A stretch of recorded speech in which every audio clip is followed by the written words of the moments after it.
Have you ever wondered what happens when a man who has everything, the house, the reputation, the respect of his community, decides that the one person who loves him most is the one he can destroy? Have you ever watched someone you know smile at a dinner party, laugh at the right moments, shake the right hands, and thought, they seem so happy together? Have you ever been that person standing in the room, smiling, your ribs aching from where he grabbed you the night before? This is a story about what happens when a woman decides that surviving is not enough, that she deserves more than just making it to tomorrow. Her name was Corinna Vale, 31 years old, born in Fredericton, raised in a house where her mother hung sunflowers in every window and her father always came home for dinner. She grew up believing that love looked like that. Steady, warm, ordinary in the best possible way. She became a landscape architect. She had a laugh that her coworkers said could fix a bad Monday. She made excellent lemon tart and kept a small herb garden on her apartment balcony before she moved into his house, and he told her the plants looked cluttered.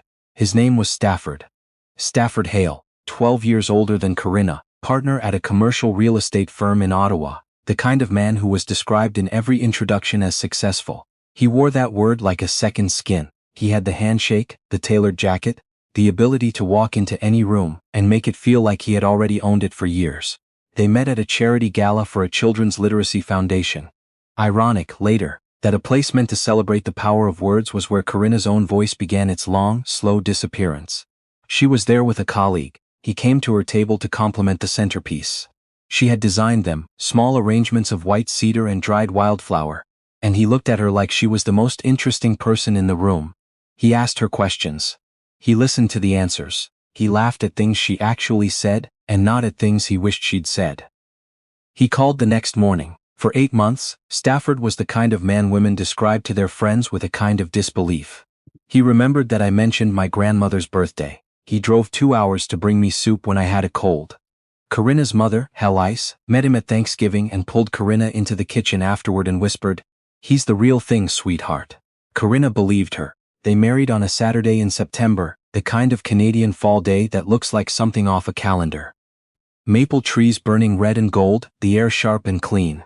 Corinna wore her grandmother's pearl earrings. She walked toward him, and he looked at her like she was everything he'd ever wanted. He waited 4 months. The first time it was a Tuesday. She had come home late from a site visit. A new residential development north of the city, and the client had kept asking questions, and the drive back through the rain had taken nearly an hour longer than it should have. Dinner was cold. She had texted him. She had apologized in the text. She apologized again in the kitchen. He said she was inconsiderate, that she never thought about anyone but herself, that he had been waiting. His voice was very quiet, the way a room goes quiet before a storm, and then his hand came across the side of her face and the world tilted. She stood very still afterward. Her ear was ringing. He walked out of the kitchen. He did not say sorry that night. In the morning, he brought her coffee and touched her cheek, the other cheek, so gently, and told her he loved her, and that he'd had a terrible week at work, and that he didn't want to be that person. He said it in a way that made her want to comfort him. She told herself it was the first and last time. It wasn't. The pattern settled in so gradually that Corinna would later have difficulty explaining to people how she didn't leave at the beginning. And the answer was that the beginning kept moving. Every time something happened, the version of her life that existed before that thing happened became the new normal she was trying to get back to. She was always chasing a version of Stafford that had stopped existing, probably before she'd ever met him. He was strategic in ways she didn't recognize as strategy at the time. He didn't leave marks where they could be seen. He knew how to make her feel that she had caused whatever happened. He monitored her phone, not by taking it, by asking casually who she'd been texting, who called, why that number appeared twice. He had opinions about her friendships. He thought her colleague Preeti was a bad influence. He felt her friend Bex was too loud, too opinionated, the kind of woman who put ideas in people's heads. One by one, the people in Corinna's life stopped being easy to reach. Her sister, Daphne, was the one who refused to disappear. Daphne was 2 years younger, a crown prosecutor in Toronto, the kind of person who walked into difficult rooms and made them manageable. She had a talent for patience and an absolute intolerance for injustice that had made her excellent at her job and sometimes exhausting at Christmas. She had never liked Stafford, not disliked exactly. She told Corinna, once, that she found him too smooth, that she never felt like she was talking to a person, more like a performance of a person. Corinna had defended him. Daphne had said nothing more. But Daphne called every week, and when the calls got shorter, when Corinna's voice started having a texture to it that wasn't there before. Careful, like someone choosing words from a list of approved options. Daphne began to pay attention in a different way. It was 3 years into the marriage when Corinna drove to Toronto and showed up at Daphne's apartment at 11 o'clock on a Wednesday night with a bruise across her collarbone and a broken story about walking into a door frame. Daphne made tea. She did not press.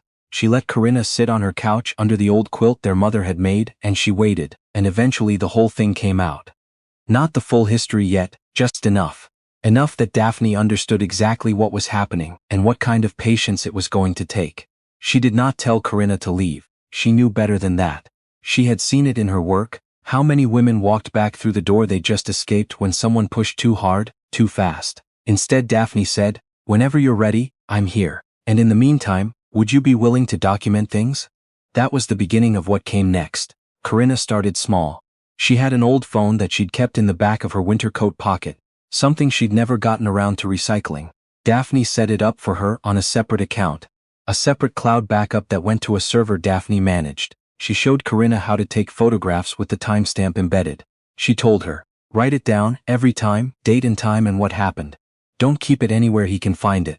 Send it to me." Corinna went home to Ottawa and she started writing things down. It took a particular kind of endurance to do what she did over the next 2.5 years. To stay in that house, to continue being Stafford's wife in every way he expected, to go to his firm's dinners and wear the right dress and say the right things to his colleagues, to carry a life inside her that he never knew existed. The documentation became something else over time, not just evidence, but proof that she was still a person. That she remembered what was real. Every entry she sent to Daphne was an act of survival. Stafford, meanwhile, was ascending. The firm had landed several major development contracts across the National Capital Region. His name appeared in Ottawa Business Journal, once in the Globe. He spoke at a Chamber of Commerce breakfast and was described in the summary email as a leader of exceptional integrity. He came home that evening and Corinna put his dinner on the table and he sat down without looking at her and talked about himself for 40 minutes. She listened. She passed the bread. She thought about the folder on Daphne's server, with 214 entries. He found out she was volunteering. That was what started the worst of it. Corinna had quietly resumed her connection to a community greening project. She had helped design a neighborhood parquet in Vanier, something small, benches and raised beds and a little grove of birch saplings. And she had stayed involved without mentioning it to Stafford, because she knew what mentioning things led to.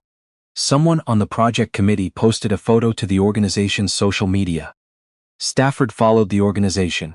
He saw her name in the caption. He came home and closed the front door very quietly, and she knew, before he said a word, what kind of night it was going to be.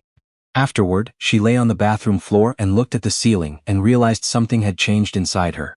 Not broken, something else. The fear was still there, but underneath it, or maybe instead of it, there was something steady. Something that had been slowly building for 2.5 years of writing things down and sending them to her sister and waiting. She called Daphne the next morning from her car, parked in the lot of a Tim Hortons on Merivale Road, the engine running. "I think I'm ready," she said. Daphne said, "I've been ready. Tell me what you need." What happened over the next 6 weeks was not dramatic in the way that people imagine these things are dramatic. There was no single confrontation, no scene. It was quiet, careful work. Daphne had, over 2.5 years, quietly consulted with a family law colleague in Ottawa. Everything hypothetical, careful around privilege, and had a clear picture of what the documentation would support. The photographs, the written record, the medical visit Corinna had made 18 months ago, when she told the doctor she had slipped on ice, and the doctor had noted the injuries without pressing, because Corinna was not ready to be pressed. Corinna's next step was financial. She had, on Daphne's advice, maintained a small personal account from before the marriage.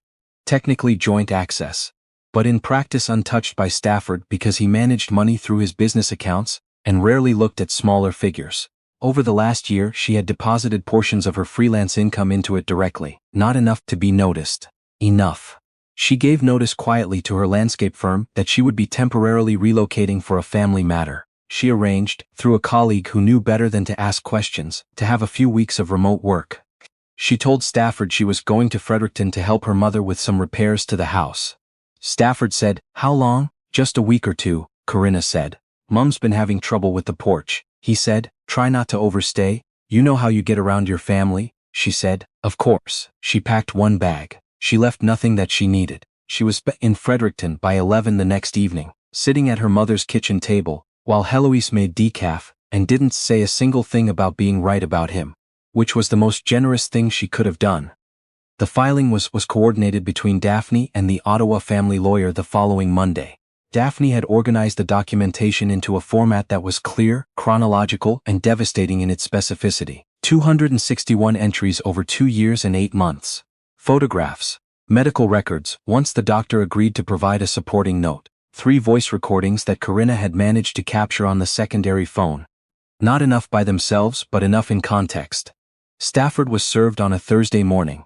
The lawyer who delivered the documents described it afterward, briefly and professionally, as going smoothly. What happened to Stafford over the months that followed was the kind of collapse that happens in layers. The family law proceedings were one thing. They moved, as these things do, slowly and then all at once, and the documentation meant that certain conversations were foreclosed before they started, but the more significant unraveling happened elsewhere. Daphne, in the process of building the case, had communicated with the Ottawa Police Service through appropriate channels. The voice recordings were reviewed, what Stafford had said in them. The things he said when he believed no one was listening, when he thought the room contained only his wife and his certainty that nothing would ever hold him accountable. Opened an investigation under the criminal harassment and assault provisions of the Criminal Code of Canada. His colleagues at the firm found out through the proceedings. 2 of them, who had been present at events where they had seen things they had told themselves weren't their business, were asked to give statements. They gave them. The Globe and Mail ran nothing, but the Ottawa Citizen ran a brief item when the criminal charges were laid. His name in a sentence, in a paragraph, under a headline he couldn't control. He had spent 12 years managing how he appeared in print. He could not manage this. The development contracts paused. Phones stopped being answered. A dinner he had organized at the Chateau Laurier for mid-November was cancelled by the other party, without explanation, which was explanation enough.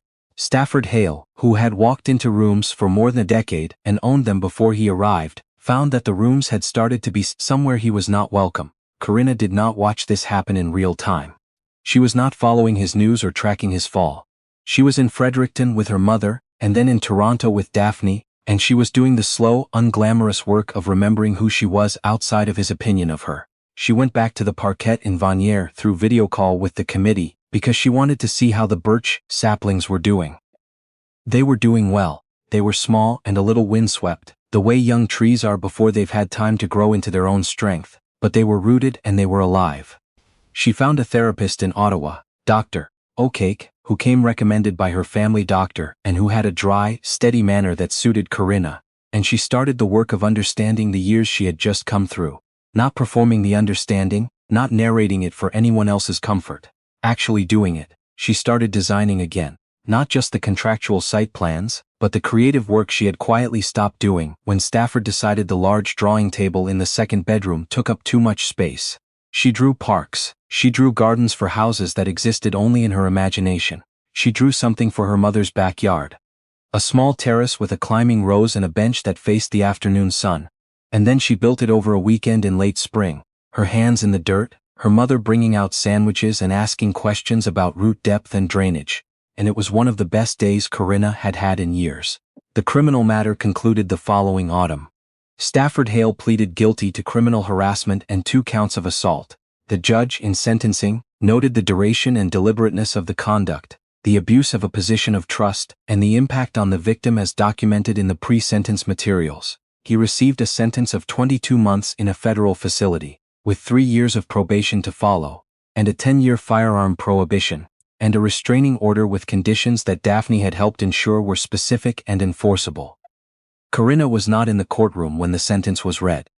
She had given her victim impact statement months earlier, in a room with the judge and lawyers and no audience, and she had read what she'd written in a clear voice, and when she was finished she put the paper down and looked at the judge, and she felt, for the first time in years, like she was entirely present in her own life. The day the sentence came through, Daphne texted her a single line, "It's done." Corinna was at a site visit when the message arrived. A new community garden project in the east end of Ottawa, native plantings, accessible pathways, a small amphitheater space for community events. She was standing in a field in October sun, with her plans rolled under her arm and mud on her boots and her phone in her hand. and she read Daphne's message, and she stood there for a moment and let herself feel the full weight of it. Not just relief, but something larger and harder to name. The weight of all the mornings she had gotten up and done the next thing. The weight of 2 years and 8 months of writing things down and sending them to her sister, and trusting that it would matter. It had mattered. She texted back, "Thank you." Then she put her phone in her coat pocket and turned back to the field. Because there was work to do, and she was the person who was going to do it. And the birch saplings she had specified for the northern edge were scheduled to arrive on Friday. And she needed to make sure the planting beds were ready. Some people are destroyed by the years they survive. Corinna Vale was not one of those people. Not because her story was easy, and not because she emerged from it unchanged. She was changed, in ways that she was still learning to map, but she came through it knowing something that Stafford Hale had spent years trying to convince her was not true. That she was capable of endurance, of clarity, of building things that last. She had always known how to make something grow in difficult ground. She had simply needed the space to do it.